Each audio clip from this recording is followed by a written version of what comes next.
file, right? So I was ready for this interaction with this lady. I was like, oh yeah, oh yeah. So I'm in there. She starts talking to me. I was like, pedophile, pedophile, right? I was ready, right? She was shook. She was like, so I'm like, if I see her again, I'm gonna grab her fucking food out her hand, her old ass, frail ass hands. I'm gonna throw that shit in the garbage. I don't give a fuck. I'm taking this shit out of her hands. I'm throwing it in the street.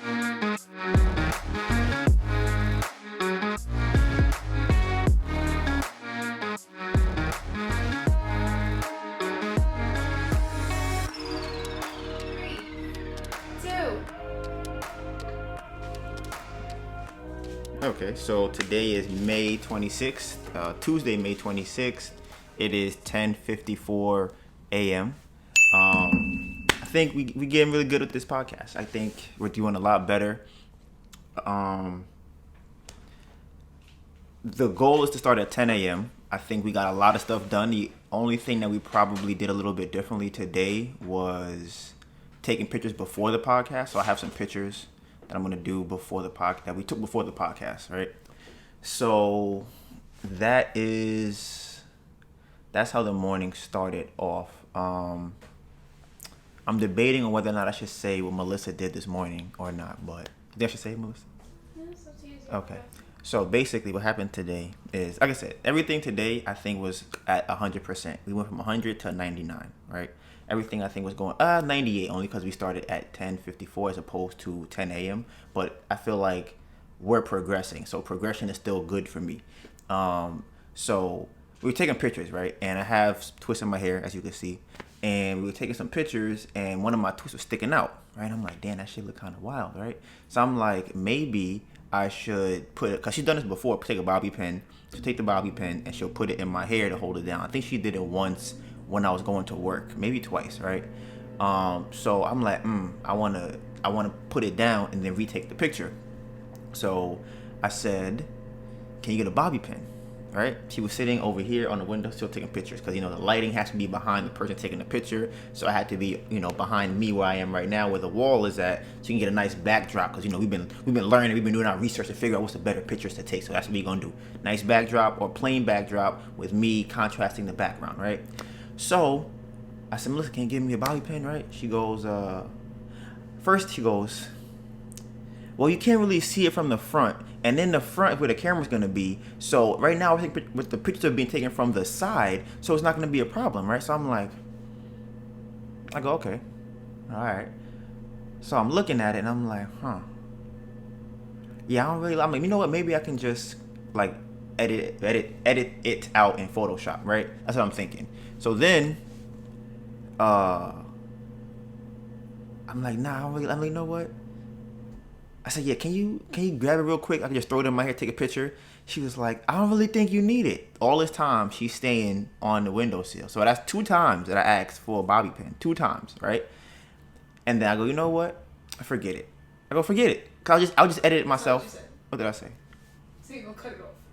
Right, I said I'm going to cut it off in Photoshop. I was like, you know what? Forget it. I'm going to cut it. In Photoshop? I'm going to just cut it off. That's what I said. I thought you was going to so Melissa goes, no, I'm going to get it. I'm going to get the bobby pin, right? Now I'm like, This is my problem I be having with people. I think this is a general problem that people have that prevent them from getting to the next level in their life, right? It's people trying to do the least amount of work or put out the least amount of energy, right? Now, she would have had to move from the windowsill and go into the bathroom to get the bobby pin. Is it far? No. Does it require work and energy? Yes. She decided to go, you know what? It looks fine. I'm gonna stay right here on the windowsill instead of actually going out and going to the bathroom and getting the bobby pin, right? So now I'm annoyed because I'm like, you know what? I feel like I asked, can you get the bobby pin? I didn't think I didn't demand for the bobby pin. I didn't yell for the bobby pin. But now I'm annoyed because I'm like, damn, I gotta get the bobby pin myself. So then after I thought about it, you know what, Donivan? You should have went and got it. If you thought that your hair would look nice pinned down instead of posted sticking out, then you should have went, got the bobby pin, came back, put it in your hair, took the pictures, and then said, okay, does it look better? Yes or no? To myself, not actually asking Melissa that. So that was the 100. That was from the 99 to the 98. We're at 99 because the podcast started a little bit later than 10, but we're still within that hour. So that's how this morning started off, right? So But I think that is far better than we have done before. I noticed you're on your cell phone. What you looking at?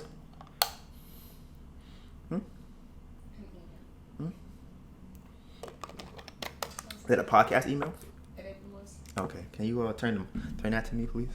I can see it. I know. I want to be able to see it. So I can know. So if something happens, I can't say that I thought about it. So I'm gonna just look at it. No. Because you want me to give responsibility to you. Yes. If something happens, I'm gonna be upset. I'm gonna be like, damn, I should have been looking at it.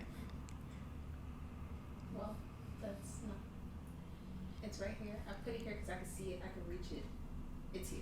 I can see the camera and I can see this from here. All right. Okay. Like I said, this is The Last Dance, Michael Jordan. Listen, sometimes, cause I'm like, bro, I be like, I gotta do everything sometimes, and that's what I gotta do. Because you choose to. Not cause I choose to. It's because. And then the last podcast, you said that you don't think that I'm being proactive enough in my role. I'm doing exactly that. And then today you said that I'm being lazy. I don't want to get up. So yes. no, I'll take responsibility for this. If something bad happens, I'll take responsibility for that. Right now, something bad happens. Right, is that my responsibility too now? Because like I said, if I know that I should be looking at the thing, but I'm passing you the ball. I'm like, hey Melissa, here's the ball. Take the shot. Like they said in The Last Dance, you gotta hit the shot. You hit the shot?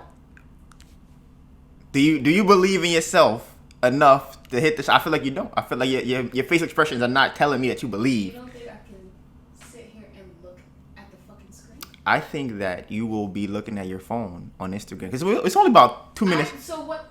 The same time that I go to check the camera, I'll check that. It's 2 minutes. We've been into the podcast, right? When it gets like an hour 15, and you kind of like scrolling on the gram, scrolling on Twitter and Facebook, and then you look up and it's been 10 minutes, and you're like, oh shit, the podcast wasn't even recording audio or visual. So when's the last time that the visual went out? The week before last. Okay. Is it in progress? Yes, but you asked me because I have to make sure that I am making sure that you are aware of what's going on. I understand. Okay, all right, make sure we're on the same page. Yes. I guess I'm just making sure because I have a problem with relinquishing power Yes. if I don't trust that somebody can then take the ball and score. Same thing in basketball. I'm giving people the ball and I be feeling bad. I'm like, you know what? I know that the truth is there's a quote, right? You will get to your goal faster. You will get to your destination faster in life if you go by yourself, but you will get further in life if you go with others, right?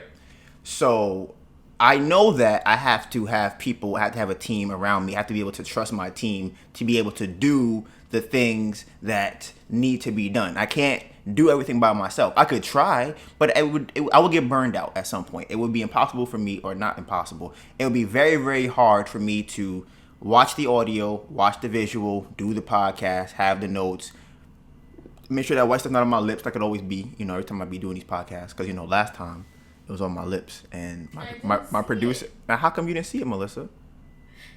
Because you wasn't looking for it. That's why. That's why you didn't see it. But I saw it in the post editing. I was watching it. I was just like, there's some white stuff right there on my lips. I did not see it.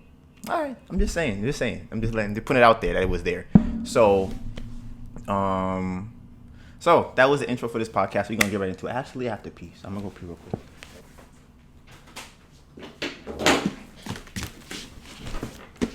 So now that Donivan went to go pee. So, huh? That's why you on the camera. What? What? You said something about my outfit? I don't know what you're talking about. First of all, you're in the bathroom. It's my turn to be on the podcast. Anyways.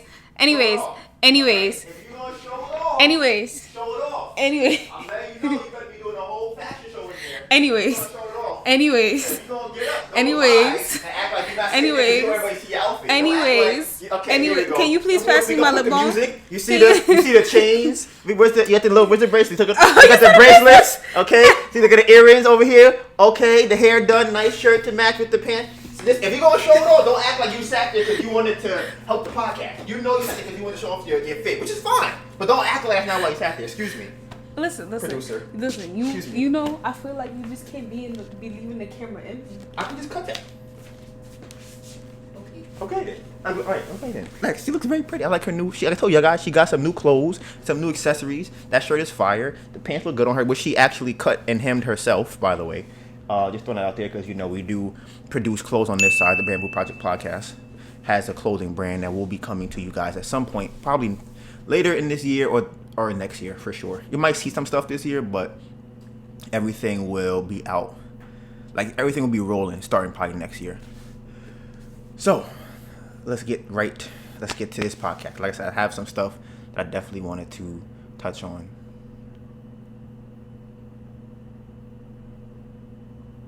Okay, so one thing that I want to get on top of is me talking very fast, right? And as I listen to my own podcast, I realize that I talk really fast. And I don't notice it until I'm editing the podcast or until I go and listen to the podcast while I'm at work riding my bike to see, okay, how can I improve this, or how did I sound there, or how can I make that statement relatable, or how can I make that concept easier to digest, right? So I know when I talk fast, I cringe. I go, damn, I'm like, damn, Donivan, slow down. Like I'm listening and I can't even hear myself because I'm talking so fast.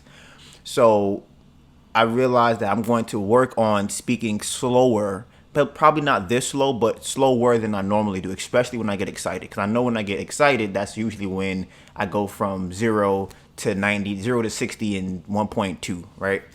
And in podcast episode 5, where I talked about the passing of my dad, I had said that we had a conversation, right? And one of the things that we talked about in this conversation, one thing we talked about in this conversation is me talking very fast. And I think that everybody should do an audit of their life and figure out if people are saying something to you, just ask yourself why that is. Because you may not know that you're doing something until somebody else tells you about it. And it doesn't mean that it's wrong or right, but I think it would be in your best interest to ask yourself, why am I talking fast? Why do I walk with my head down? Why do I tend to wear clothes or hair that isn't mine? Hair that isn't mine, for the girls that keep wearing weave, and hair that is not yours, that belongs to white women and Brazilian women and non-black women, things like that. You know, why do I want to do that? Why do I want my eyebrows to be 1.5 inches thick? Why do I want these things? You know, so I think that. What about the men? What about the men? What y'all doing? Why? Okay, for the men out there, why do I feel like I want to fight when somebody says something about me? Why do I feel like I'm not being a man if somebody says something to me that's disrespectful and I don't fight them? Why do I feel like I have to fight them? Why do I have sex with other women when I have a girlfriend? These are things you should ask yourself. It doesn't mean that your thoughts or what your actions are doing are necessarily wrong. I just think it's good to actually go out and figure out why you do these things. And then you figure out why you do it, then you can actually decide to change it or accept something that it's just a part of you.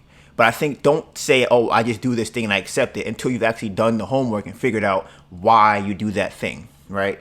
So my dad and I had a conversation because when I talked to him, a lot of things I would ask him to try and figure out about myself and how our relationship was, because when you're a kid and you talk to your parents, for the most part, you only see half of that relationship. You only see that dynamic of, I'm a child, they're a parent, and I only see them as a parent.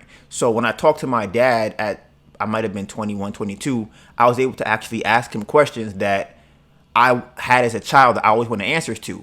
And whether or not he would answer them or whether he would answer them, lie, or say he doesn't remember, things like that, I still had to ask the questions, and maybe I can discern something just from his response to my questions.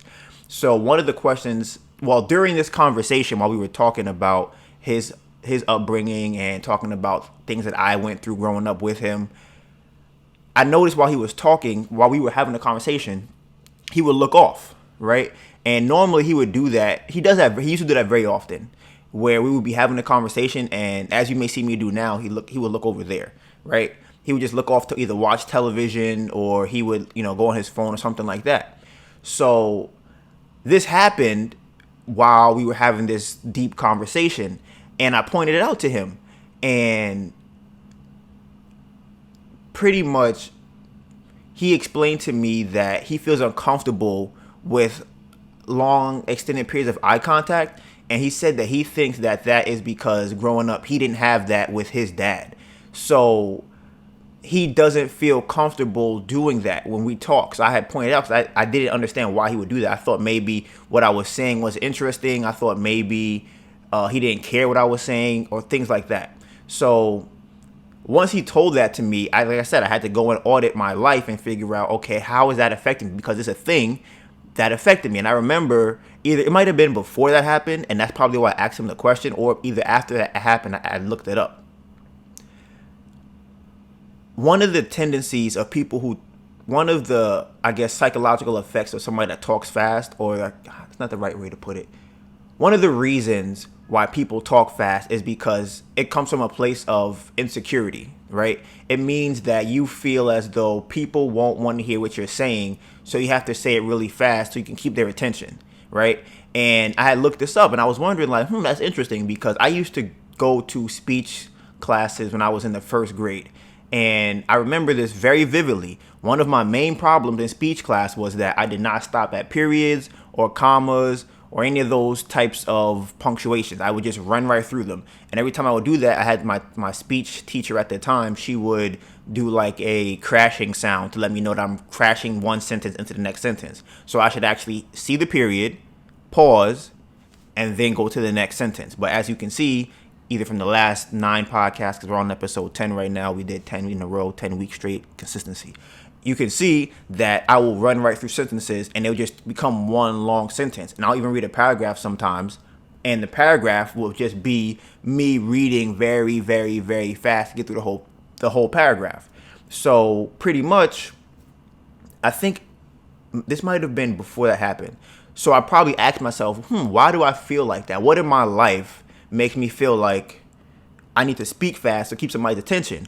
And then that happened to me when I was talking to my dad, not that particular time, but it happened where I was talking to him and I felt myself trying to talk faster, and I didn't know what it was or why that was happening. So I decided, at that moment, I was like, oh, wow, I see why I'm talking fast. I want to say everything I have to say before he turns his head and looks at the television, because when you do that, it kind of snaps that dynamic between, or the connection between two people having a conversation. It kind of severs that. If we're talking and I'm going, I'm going to the park, and then I start going like this, right? People tend to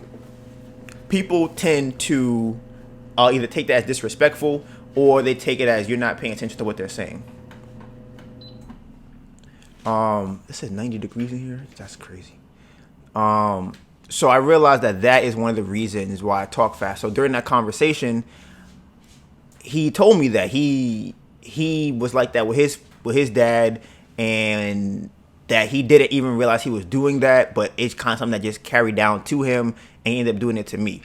So I'm just getting kind of hot, sweaty. It's hot in here. So that's why I realized why I talk fast. So when you hear me talking fast on the podcast before, you might have an understanding as to why. And I'm working on talking slower. I'm trying to find where I'm comfortable at a speed that's not me talking like I think people have some type of disability, because I feel like that's ridiculous. But it's also not me talking like this where I just keep going and going and going and going and going and going. I'm not doing that either. So like I said, I'm going to work on that. And I think enunciation also helps with that. So one thing I've realized, because I'm learning Spanish, is that all languages have a flow in the way that they're created. Every T or every L or G and where they put the certain words and letters are meant for you to be able to either stop, or you can tell what letter is coming next, or what sentence is coming next, or what word is coming next, depending on where the letters are in the sentence, right? That's why they put verbs in certain places in different languages, because verbs are created in a way, depending on the language, for you to know what's happening in that sentence. And then it allows you to then go, how should I inflect my voice when I say this? So I realized this when I was learning Spanish a couple of years ago, because I was learning it, and it was weird to me that I could I could kind of sense what the next word would be without actually knowing what it's supposed to be. It just would flow. And I'm like, that means that whoever created these languages created it in a way that they know.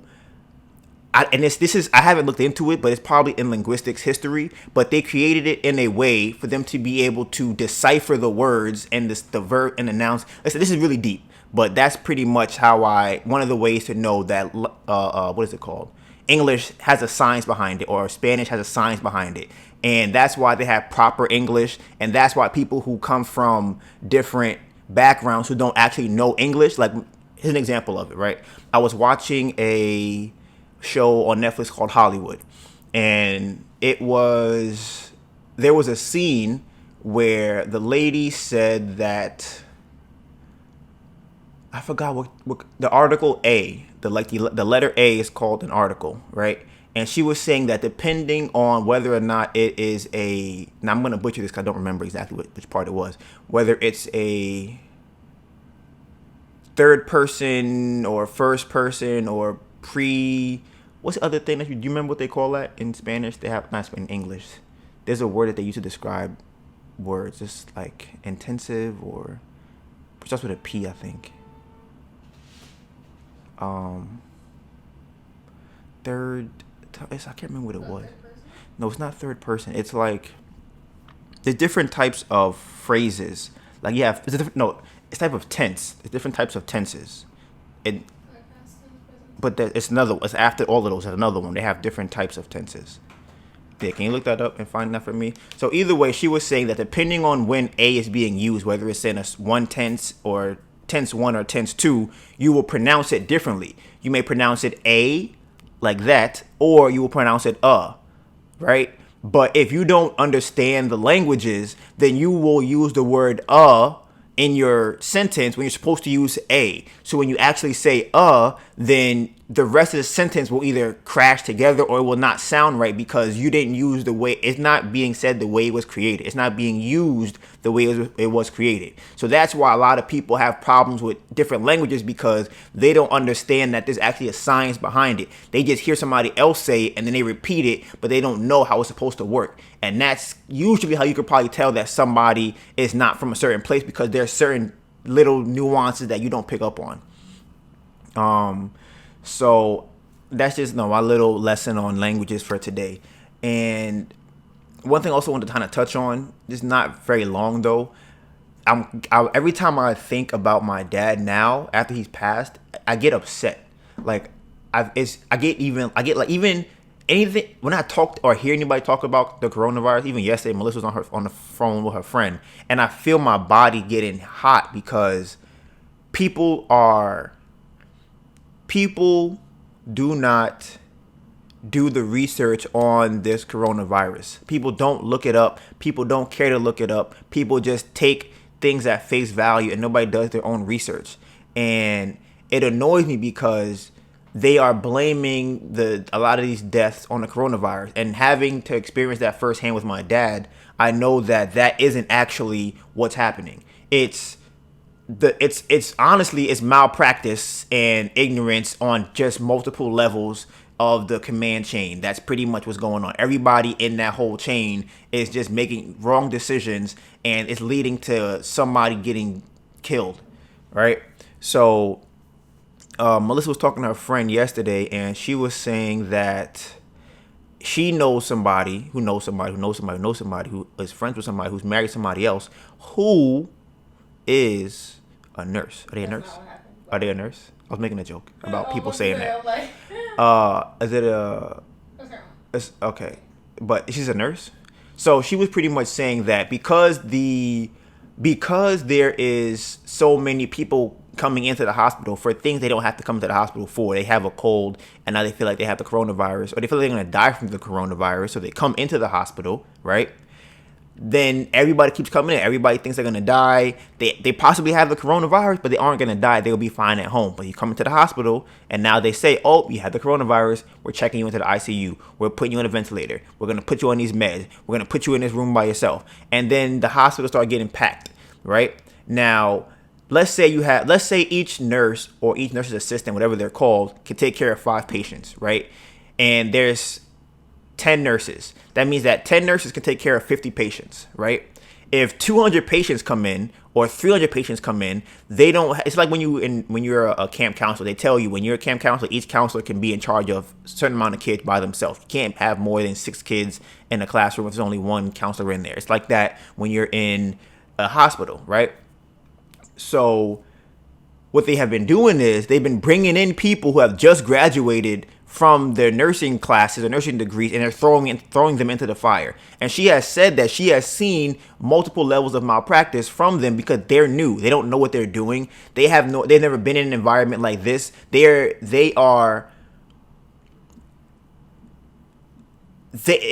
probably very scared because they don't know about this. They weren't expecting it. It's like going to the army and then realizing you have to go to war. That's pretty much what it's like. You go out, oh, I get to go to the army, I get to travel, oh, I get to go and I get to buy my new car and I get to shit on my friends by saying I have a new house and I'm making all this money, right? And then you get the call that says, oh, you actually have to put on a vest and go fight and possibly get killed. Now you're like, I don't really know how to fight. Like I just passed my classes and I did my boot camp. I don't really know how to fight in a war. This is what's happening in the nursing in the hospitals. They're going to war with no actual training of this. They're going to war with no experience. They're going to war and they're scared because they've never been through something like this. So what they're doing is they're making mistakes. She said that they're very uncleanly when they're taking care of places, so there's probably a lot of bacteria everywhere. They don't really know what they're doing because, again, like I said, they're new. And they're scared, right? So it's just a lot of stuff happening, and you bring them in to take care of patients, and God forbid that you come in there because you're scared of the coronavirus, even though it won't kill you. Now you just got this person who's brand new out the school, who literally came out of school a week ago, maybe 3 weeks ago, and now your life is in their hands. They took your life and put it in the hands of a young person who might be 20 years old, 21 years old, and they're a nurse or whatever you want to call them. And now you're expected to trust this person. Think about that. Would you trust a 21? If you're an older 30, 40-year-old person, right? Even let's say you're not 30 or 40. Let's say you're 21. Would you entrust your life within your friend's hands who could possibly be a nurse? Now, I know of people that have become nurses, and a lot of them aren't very intelligent, right? Then you go to the class, you pass the class, you become a nurse. They don't really know much. You just pass the class. Same thing with teachers, same thing. It's just, just because you have a job doesn't mean you're good at your job. It just means you pass the class to get to that job, and you at the bare minimum at that level to be able to do that job. That doesn't mean you're good at it. You're not going to possibly blatantly kill somebody, right? It's recording. Okay. I meant the video. Okay. And what was I saying? Listen, I have to. We've had some hiccups before. It comes to my mind. I gotta think about it now. So, if you don't want me to think about it, then make sure it can't ever go down. I don't have to think about it. I'm talking about this. Literally the same time I look at this. If you see me look up, I look up both. All right. I thought you were looking at me because I look good. That's what I thought. No. Either way. Don't look back. Okay, listen, you know this. I'll be chilling. But either way, so they're putting these people in charge. These people in charge of your family members, right? Now I get mad about this because people think that you get the coronavirus and it's almost like Ebola and it kills you. No, that's not what happens. You get the coronavirus and most people that get it don't die. My sister's boyfriend was the other person that had it yesterday. I can't remember who to say. He was the one that had it that I didn't talk about. So I'm gonna go down this list again because somebody else we know got the coronavirus. So my dad got it. His girlfriend had it. My dad's friend who lived in the house had it. My uncle who lived in the house had it. Melissa's mom had it. My sister's boyfriend had it. Melissa's friend's boo thing. 2 family members on his side got it. So that's 9 people I know that got it. Who what? My friend Booth? Yes. Who was on the phone with yesterday? Right. 2 of her boo things people got it. That's 9 people. The brother and the father, or brother and the uncle or something? What? Who were you on the phone with yesterday? I was like, Ariel. Yes. Who is her boo thing? Oh. Okay. I thought you said my brain cut Okay. So that's 9 people that have it, right? Have had it or had it, right? Only one person died. Only one person went to the hospital. Dude, I mean, like, I'm just saying what has happened in my life. I mean, this podcast is about me talking about my life, my experience. That's what happened. 9 people I know got it. One person died. One person went to the hospital. Coincidence that they're both the same person? I don't know. It could be. That person is honestly not even, he's the second oldest of everybody that has gotten it. The second oldest. Because it was his uncle who's old, his brother's older than him and got it. And honestly, I don't know if his friend is older or younger than him, but either way, everybody else got it. Nobody else died from it. And he was 61, I believe. So that's that. And like I said, I get mad about it now whenever I hear somebody talk about the coronavirus. I'm just like, y'all are so stupid. Like, y'all are just so dumb. So yesterday, I seen a tweet where somebody said, because people love to, it's called virtue signaling, where you want to be seen as cool for caring about something or saying that you care about something. So somebody tweeted something along the lines of, I wonder if I can find the tweet. Something along the lines of 1.6 million people have died from the coronavirus in the whole world. I was like, wow, 1.6? Let me see if I can find that exact tweet. Here we go. It's what the tweet said. Tweet says, COVID-19 has killed 1.6. No, let me rephrase that. COVID-19 has killed 1,634,373 people in the whole world, and you are alive. Just use 2 seconds to say thank you to God, right? So somebody commented on that. It wasn't me. I wish it was, but it wasn't. And they said, amen. But it's killed 345,000, not 1.6 million. I had a joke set up for that, and I've messed it up. But either way, 345,000 people in the entire world have died from the coronavirus, right? Now, if we're taking this number as fact, right? 345,000 people have died from the coronavirus, right? I know that, or there are doctors who work in the field and nurses who work in the field, and multiple, Elon Musk talks about, a lot of people have been talking about this. If you get hit by a car, or you have a heart attack, or you drown, anything that happens to you and you have the coronavirus in your system, you are labeled as a coronavirus death, right? So I don't know how many percent that is of those people, but 360K confirmed, right? And that's, this is the cases, this is the deaths. 346,000 in the whole world. So right now on the screen, it says confirmed. And can you go up to the top to look? What did you put in for this? She Googled how many people died from the coronavirus. It says confirmed 5.5 million have gotten it. Recovered is 2.23 million. And the death toll of the entire world is 346,000. That is the whole world, right? Now, again, like I said, there are people who are dying from this who haven't been killed by the coronavirus, but they have it and they died. So those numbers are included in there too. Now, as you saw, as I spoke about with my dad, there are people who have been in the hospital who are being killed by ventilators, not actually the coronavirus, right? There are people who are being killed by malpractice, right? So the number 346,000, although it is also very low in itself, it's already juiced up. So imagine what the actual number is. So this is not even this is the whole entire world. This is not like one country. This is everywhere. The whole globe. 346,000 people have died. Can you look up what obesity did last year? I feel like it was 300,000. And again, this is just, yeah, it gets crazy.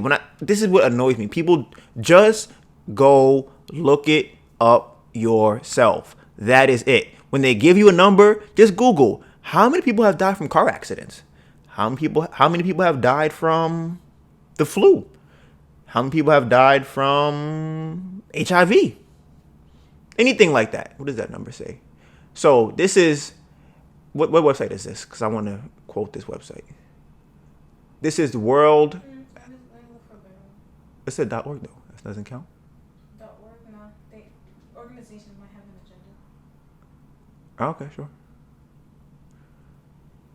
So this is the World Health Organization. Let's see, and this is the people that YouTube has sided with in saying that if you speak in, if you contradict what they say, then you're wrong. So can you zoom out? I can see the whole thing. So this is updated October 2017. Okay. Obesity has reached epidemic proportions globally, with at least 2.8 million people dying each year as a result of being overweight or obese. Once associated with high-income countries, obesity is now also prevalent in low and middle-income countries. So that means every year in the world, 2.8 million people die from obesity, right? Now I don't even know. Because like I said, there's always an agenda with these things. So I'm going to just say, and I guess I'm being real generous. What is 30% of 2.8 million? And let's just say that they lied about the number. Let's say that only 30% of people in the whole world have died from obesity, right? Let's say. What would that number be? You want me to do it or you want to do it? Okay. Because I feel like I need to put things into perspective for people so they can understand that this thing is not that serious. Relax, calm down, do your own research. It's that simple. You do not have to be scared of it's not that serious. And you will start to see over the next couple of weeks and couple of months, the news are going to start saying, as they've already done, well, the numbers that we had were wrong and everybody isn't dying that we thought they was going to die. And this is what's going to happen. And I think it's kind of funny to me that the number is 840,000. So 840,000 is 30% of 2.8 million. So let's say that they lied about 70% of the numbers, right? Let's say that the 2.8 million that they put on there was somehow doctored or altered in some way. So I reduce it down 70%. So that means 840,000 people died just from obesity, right? That's 30%, not 70%. Yeah, that's 30%. So I reduced it. I reduced it 70%. I removed 70%. So that's what's left. This is not, no. What, this is left? Yeah. No. Because I would have to subtract this from the 2.8 million. Because that's just 30%. Right. So, okay. If I remove 70% of 2.8 million, I'm going to be left with that number. Yes. That's what I'm saying. So that's 840,000 people. Again, this is not the number that who reported. This is me reducing the number by 70%, right? 840,000 people have died. That's still almost twice the amount of people who have died from, it's more than twice. It's almost 3 times the amount of people who have died from the coronavirus. And they don't shut down McDonald's. They don't regulate how much food you can eat. They don't regulate they don't tell you how much portions you should have. None of that stuff. And this is another argument I hear too. People say that, I think breathing is good for me too when I talk. Yeah, I felt good when I breathed. I think that people like to say, oh, the difference between the coronavirus and obesity is that you have a choice to go out and eat the food that you eat. You don't have a choice with the coronavirus, right? Okay, so I'm going to debunk that in my own theory, in my opinion, right? So I believe that everybody has the ability to go, and I'm talking about America, not around the whole country. I mean, around the world, because I don't really know how they have access to food and things like that. In America, you have the ability to go and buy food from somewhere else. You don't have to buy the food that you have in your community or in your area, right? Because in lower income areas, they have unhealthier food choices in those areas, right? So this is what I would say to people like that.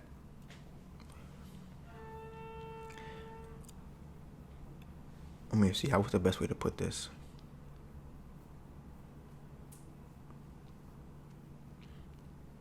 Everybody suffers from temptation, right? Everybody feels like, everybody tells themselves that it's very hard, right? That it's hard to not eat unhealthy food and snacks, and it's hard to go and make food myself and all these other things, right? Because everybody wants to do the least amount of work, right? That's just how it works. Wait, look over there. What happened? What was that? What? Oh, you're not slandering me right now? 100% slandering you. 100%. Okay. Right. So, as I was saying before Melissa interrupted me with her slandering eyes, or getting slandered eyes, that's how it works. And this is, and I even have a problem saying this because I don't really subscribe to the fact that you don't have the ability to change your life, right? But I'm talking to the people who feel like they don't have the ability to change their life. Anybody that is successful or on the path of success already understands that what I'm about to say does not apply to them. This is for the people who are overweight, people who don't have a lot of money, people who keep getting cheated on, people who keep getting abusive relationships. This is for you. This is for the people who feel like they don't have a choice. Right? This is for y'all. Because y'all feel like you don't have a choice. This conversation is for y'all. So, if you can explain to me why you date people who are abusive, why you don't go to the gym, if you can explain to me why you don't eat, I'm not going to eat healthier. What's another thing that people are lazy, that they like to make excuses for? What's another thing? What can you think of? Reading, another thing. People don't want to read, right? You have a choice to do all of these things, but it's not easy to do them, right? So if you live in an area, right, and in your area, all you had was gyms and healthy food and people who read, it's more likely that you would do the same thing if you're one of these people who don't like to think for themselves. I'm talking to you guys, right? Because you don't go out and look for the things to better yourself if they're not in your immediate area or your immediate view, right? This is the same logic that applies to the people who like to complain about the coronavirus not being the same as obesity, right? Because they put the food in your area for you to go and buy the unhealthy food for you to become obese and then have to get meds and be fat and unhealthy, go to the doctor, whatever else the case might be, right? And you have the choice to leave, but you don't. Now ask yourself, why don't you leave, right? Why don't you go and better your life, right? The reason that you don't better your life is because they put those things there for you as a hurdle for you to do that, right? So the same thing with the coronavirus is, I'm trying to see how I can make this connection to make it I feel like this explanation is taking kind of long. How can I make this digestible?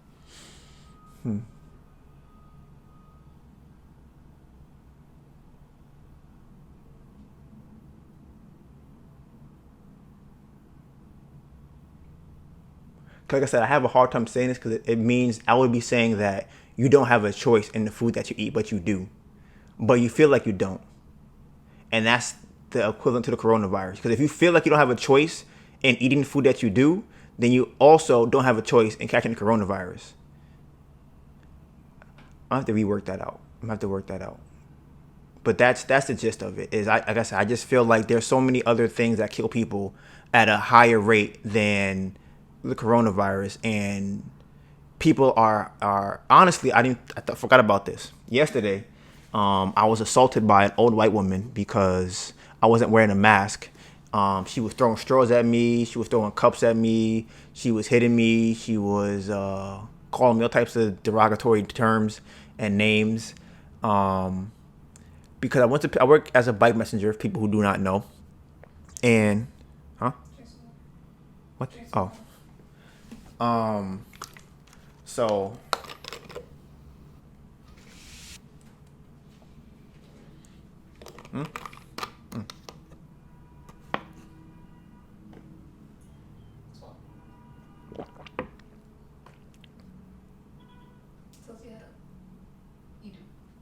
wild slandering. I literally can't see because of the reflection of the sun. I think this has to be like a checklist, like check for. Like you have to. I have a phone. Why don't I be using my phone for this? Duh.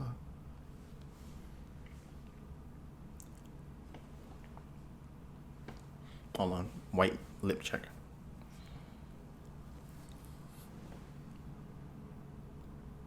on the top and shit. Jesus Christ. But it doesn't look like that from here. Then you a towel. I mean, a towel. Oh, a hiatus? No. I get to go up for the camera? You don't have to reset up your whole own I know. Yeah, Just pretend like I have paper towel next to me all the time. I put that on the list. Okay. Yeah, that works. That worked perfectly. Okay, that's what I'm gonna do. Have paper towel next to me all the time. So, yeah, she was assaulting me. She felt like I should have been wearing the mask inside the restaurant I was picking up from, and it was just a lot. Like I said, I don't subscribe to the mask thing, especially if I'm not near you. I don't care. Like I don't care because you'll be fine. And again, I'll wear it if I'm near somebody or it's required to wear it. If I'm not required to wear it, I'm not gonna wear it because it's stupid. And like I said, it's just silly. So she decided she's gonna assault me. So, and also make this short too, because I think I've been trying to figure out how to handle people like that, because I was fine at first, and I figured, you know what, to combat crazy people, you have to kind of be maybe crazy back ish. I don't agree with that. Like, that's what I thought I would do, and I kept telling myself, what would I do when somebody yells out something to me that I don't like? Like, if they yell out the N-word, or they yell out fuck you, or they yell out something just ignorant, because it's something that entitled people like to do when they feel like they're wrong, when they feel like you're wrong. They'll yell out something and like pretty much run off because they want to say it, but they don't want to deal with the consequences of what they say. So they'll be riding down the street and be like, wrong way, motherfucker, shit like that, because they don't think that somebody will turn around right after them and beat them. They don't think that will happen. They don't think that's a thing. They just think they can just say that kind of stuff and go about their day. Okay. Some people may get away with it. Some people won't. So I've been trying to figure out how can I mitigate that problem, or mitigate the feeling that I have, or be able to control the environment around that situation. So I felt, okay, somebody's going to yell out to me like that. You know what I'm going to yell out back to them? Pedophile. I'm going to call them a pedophile. That's what I'm going to do. I'm like, call me the N-word, I'm calling you a pedophile. I'm like, that's what I'm going to do, right? So I've been planning this for like a couple of weeks. I'm like, yeah, when somebody yell out at me on the street, some wild shit, because like I said, they yell out and they don't have anything else to say behind it. They just yell it out and just pretty much run off. So I'm like, I need something that's stronger than what they said to yell back. I need something. And I'm like, pedophile, right? So I was ready for this interaction with this lady. I was like, oh yeah. So I'm in there. She starts talking to me. She's like, she might have called me N-word. I honestly don't remember. I forgot. Maybe. I don't remember. But I'm like, she called me. What did she call me? I forgot what she called me. She called me something. I was like, pedophile, right? I was ready, right? She was shook. She was like, all right. But then this is when my plan crumbled, right? This is why I don't think that battling or reacting with the crazy to the crazy works, right? Because crazy doesn't have logic, right? So maybe if we were in a different environment, or I don't even know, she was just really crazy. But the pedophile thing definitely took her off like for a second. It got her for a second. She was like, And honestly, I think that probably when she started throwing straws at me. Like right after that is when. So I was winning at that point because I got her to escalate it to being physical, and I wasn't being physical with her. I'm like, you want to use words? We can use words. You a pedophile. I'm a something, whatever. So I called her pedophile, and everything was going good. I felt good about it, right? And then, like I said, she started throwing straws at me, and I'm standing there looking at her just like, right? Now the people at the register are like, sir. Oh, she threw a straw at me and she missed, right? And it hit a lady behind me. And listen, there's an emotional game that's being played with situations like this. You have to understand the underlying game that's being played, right? It's not a logical game. It's an emotional game. So I'm going, okay, how can I win this emotional game? So she threw a straw at me and she missed. It hit one of the employees that were behind me. And I was like, oh, miss, you gonna hit this lady right here? She didn't do nothing to you. Why would you hit her with the straws? Right? And now I got to get her on my side. The lady got hit with the straw. I'm like, you see how crazy she's acting right now? She just threw a straw at you. What did you do? You didn't do anything. You were just be doing your job. And she sided with me a little bit. She's like, oh yeah, she's crazy, blah, blah, blah. I'm like, I got her, right? But she didn't have the reaction that I wanted. But she did tell the lady, stop throwing straws. She's making a mess. I'm like, all right, boom. If I can get everybody on my side emotionally, I'll be fine, right?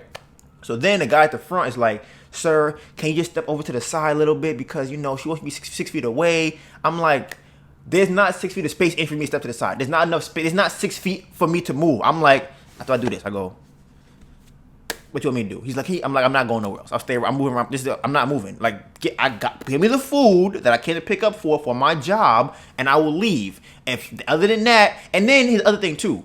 So I have masks, right, for situations like this. So as I'm going in now this is hilarious. The day before that, a lady gave me 15 masks, right, at a hospital. I'm like, all right, cool. I appreciate it, right? So I have them in my bag in case I need to go into a restaurant because certain restaurants require you to have a mask to pick up the food. Fine. You guys want to have those restrictions or laws or regulations? Fine. I'll put the mask on, get the food, and leave. Y'all are retarded, but sure, whatever, right? So I go to get the mask, right? I pull it out. The string popped. I'm like, damn. As this is happening, the straws are hitting me in the face. Like, as I'm going to get a mask out of my bag, I'm being bombarded with straws. Take another one out, the string popped. I took out 4 masks, and they all popped. And I'm just like, this doesn't make no sense. I'm like, this is fucking ridiculous. So I finally get one of the masks. I take all 15 out so they don't pop. I grab one. I put it on my face. And as I'm still being hit with straws and cup caps and shit like that, the manager is like, or whoever, he's like, yeah, you see, he put a mask on. So I'm like, yo, give me the food. I'm like, y'all worrying about this lady. Just give me, I came here to pick up the food. Give me the food and I can leave. If y'all had gave me the food already, I could have already left and been on my way, right? So I'm like, I'm starting to get aggravated, but I'm like, because it's an annoying interaction that I'm in. I can't leave because I don't have the food. They're not giving me the food. They're not telling her she needs to relax. They're not doing what they should be doing, in my opinion, right? But I'm like, whatever. It's not my establishment. Do your thing. So I'm like, she started like pushing me, right? And I'm like, now my heat is rising. My levels is starting to rise, right? And I feel like I have a very, very long fuse. Like, I feel like my fuse is very, very, very long, but I feel like the explosion is also very, very, very big. Like, if I do get to that point of getting there, if I ever do, then I feel like my reactions would be like, yo, he's really bugging out. Like, I feel like that's what would happen if my explosion ever gets to that level, right? Because the fuse is so long, I can let a lot of things go. I'll be like, all right, whatever. I'll be laughing, joking, cool, and whatever. I understand people are crazy and whatnot. So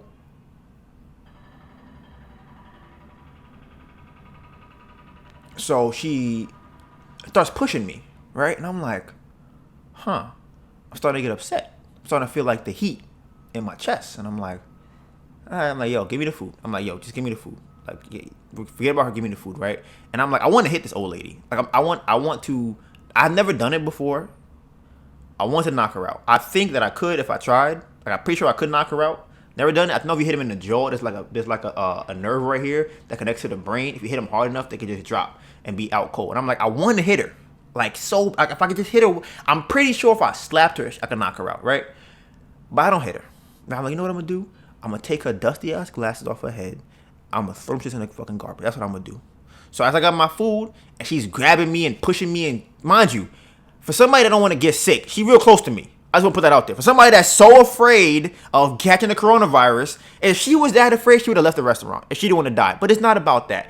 This also goes back to the fact that when I did the photo shoot or the ad campaign for Coca-Cola, the producer told me that I should not say the racist thing because maybe the lady wasn't being racist about the elevator situation that happened before, which is in the old podcast. Maybe people are. They asked me, how do I think people are acting because of the coronavirus? And I said to him very blatantly and her, they are being racist. They are using this as a vehicle for racism. That's how they're choosing to use this pandemic or epidemic or whatever you want to call it.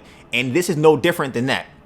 So for somebody that's supposed to be afraid of the coronavirus, you're grabbing me, pushing me, standing in my vicinity. You can't really be scared of the coronavirus more than you're scared of me, a black man. You can't. It just doesn't. You're more scared of that than the other thing. So I'm like, you know what? I'm gonna grab her glasses. So as she's pushing me, I go over to her. I grab her glasses off her head. She starts grabbing me, and I don't think she even knew I grabbed her glasses, which is even funnier to me. I think that's hilarious. I think the fact that she doesn't even know that I grabbed her glasses even makes everything even more comical.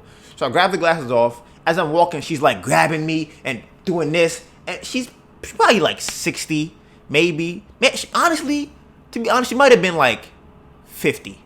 She could have been, she's white, so you know how they age. She could have been 50 or 60, I'm not sure. But she was definitely wasn't fragile, Like I could feel her pushing me, but it wasn't like nothing. It was just like what are you doing type of thing. So I leave, got my food, and I go about my business. I get a call from the restaurant to come back. They forgot the soda, right?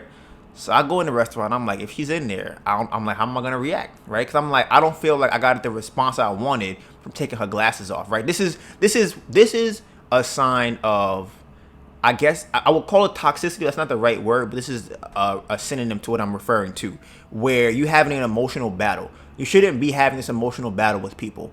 It's just let it go. But I wanted to feel like I won. I wanted to feel like I did. I wanted to feel like I won that situation, right? So I wanted to feel like I overpowered that situation, not necessarily won the situation. So I'm like, if I see her again, I'm gonna grab her fucking food out her hand, her old ass, frail ass hands, and I'm gonna throw that shit in the garbage.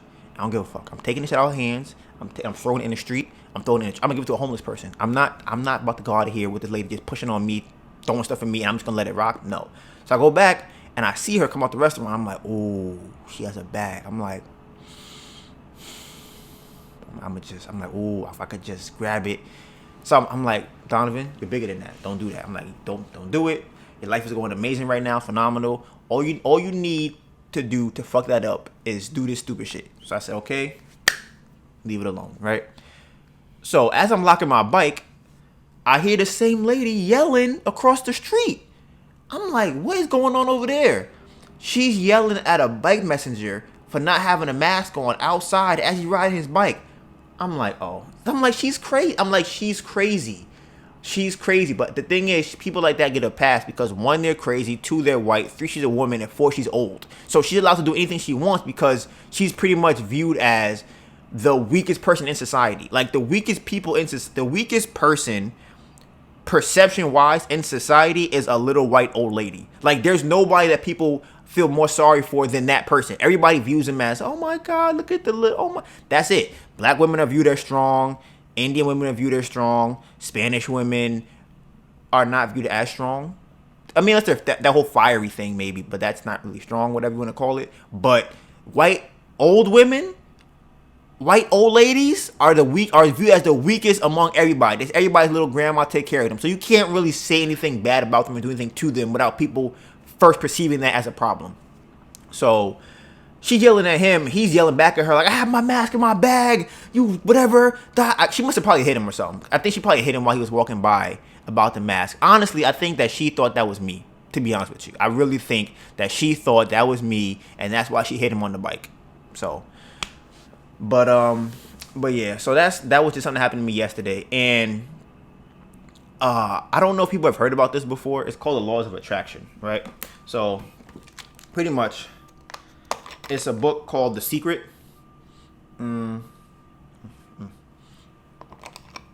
It's called The Secret, right? And it pretty much says that if you want something, you pretty much envision it, you imagine it, it comes, and it's pretty much like that. That's pretty much, you attract what you want. That's pretty much how laws of attraction work. So I've been having this I don't really know how to explain it, but I'm very aware that the laws of attraction are real, right? If you know how they operate, then you can leverage them to get further in your life if you know how they're supposed to work and when they're happening and when they're not happening, why they are happening, why they are not happening, right? So I'm gonna give you an example of how laws of attraction work in my life, right? So for me, there are 2 times that things bad happen to me, right? When something bad happens to me, it's only for 2 reasons that I believe. One is I have not learned my lesson yet, and I keep hitting my head on this wall until I learn my lesson. And 2, it is the equalizer, or I don't know if yang is black or yang is white. I think yang is white. So it's the yang, right? You have to have the bad. So what I'm talking about right now is not about me not learning my lesson. I believe that it's about me moving to the next stage of my life, right? So for the last couple of weeks, I've been telling myself that I need to, now you have to understand that I'm talking about this from my perspective. You have to know how it applies to your life. This is me giving you examples how it is in my life, and you take these concepts and then understand how it affects you in your life. So for me, I told myself I was going to buy a tube for my bike. This is like for the last 3 weeks. Cause I'm like, look, Donivan, you're making a lot of money right now, right? You would hate if during this pandemic and you trying to buy something on Amazon, it takes weeks to come and you have to sit out because you can't buy the product you need or the item you need to fix your bike.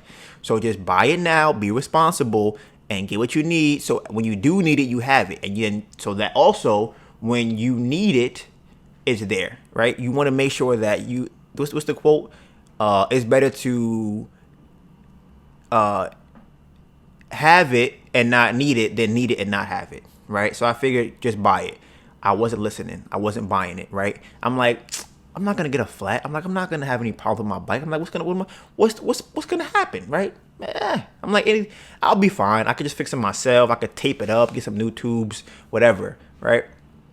So for people who don't know about bikes, there's a tube and a tire. What you see on the tire, what you see on wheels are the tire. That's what everybody sees. They see the tire, right? For bicycles, inside of that, there is a tube that fills with air. The tire goes on top of the tube and the tube fills with air, right? So you don't pop a tire, you pop the tube in the tire, right? So you buy a replacement tube for your tire.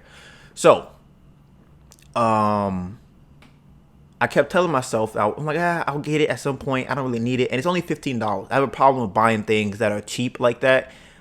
If they're really small, my brain goes to, it's only $10. You don't have to buy it. $15. You don't have to buy it. But if something goes wrong and I need it, I lose a lot more money than if I just spent the $15 on buying it. So I break a spoke, right? Now, people who do not know, a spoke are those lines you see in bicycle wheels, right? That's what spokes are. Those help to keep the wheel straight. They have one on each side and they both keep it.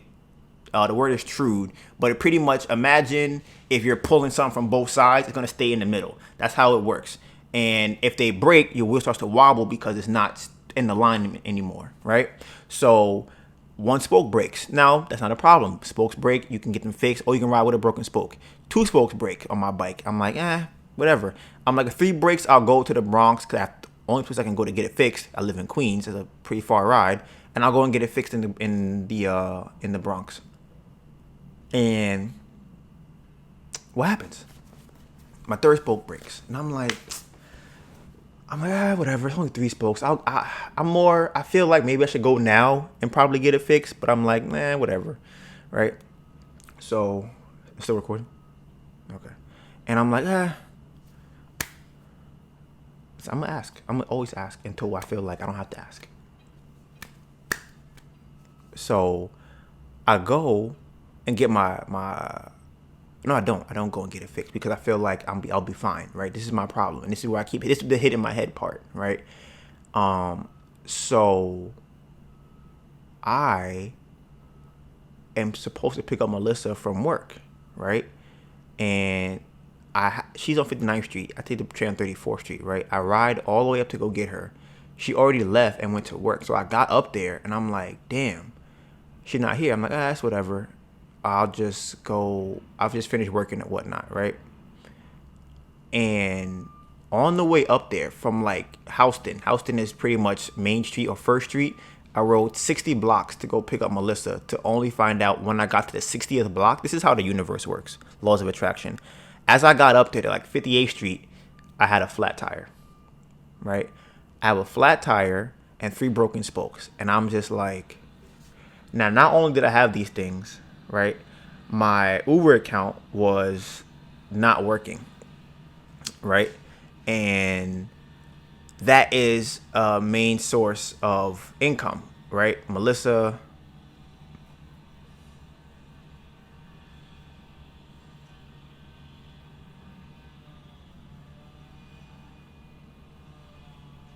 Yeah, I had an account that was deactivated, right? And that I was using.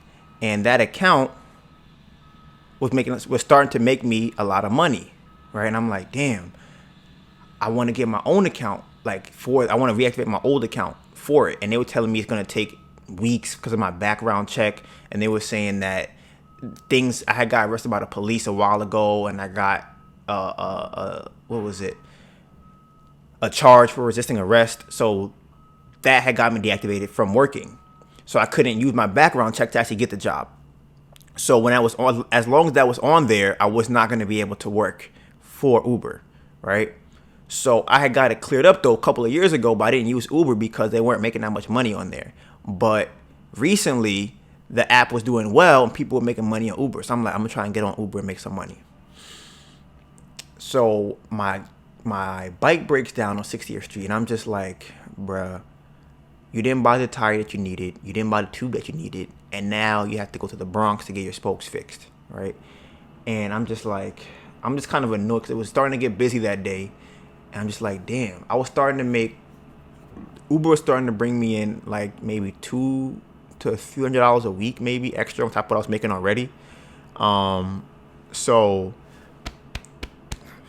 I'm walking down. I have to walk my bike from 60th Street all the way down to the train station because it's flat. As I'm walking, the tube gets caught up inside my tire and pretty much it's stuck. I have to now go in, and I can't just patch it like I normally do. And patch means you take the hole, you put like glue, and you put like patch tape on it, and you can ride with that same tube. The tube came out the tire as I'm walking, got trapped inside the wheel, inside the motor, and it got stuck. So I can't use that tube no more. So now I have to go and cut the tube. Now I have to buy a new tube. I can't just patch it and go back to work the next day. I have to buy a new tube and wait for it to come in the mail, right? And I'm just like, wow. I'm like, you knew. And the thing is, this is what annoyed me the most. Is because I knew in my heart that this was going to happen soon. I felt it. I'm like, it's going to happen. I'm like, the thing that annoyed me is that I did not make the changes to fix it. I did not go out and do the thing that I knew I needed to do, which is buy the tube. This is why I always say, when you ask yourself what you need to do those things. Your brain knows what you have to do. When you ask it, it'll answer you. So I'm walking down and I'm just like, what is going on? I'm like, I don't understand why this is happening. I'm just like, bruh, you gotta be fucking kidding me. And I'm like, I know why it's happening. It's because I didn't listen to what I was supposed to do. So as I'm sitting there trying to change my tube, or not change it, take it out and walk down to 34th Street, right? I asked myself, and this is where it gets into that real philosophical shit, right? So I asked myself, I go, why is this happening? I'm like, why is this happening? Right? And I looked up into the sky, right? I looked up, and the first thought that hit me was Uber, right? That was the first thought that hit me. And I said, oh shit, I'm about to make a lot of money. I'm like, oh my goodness.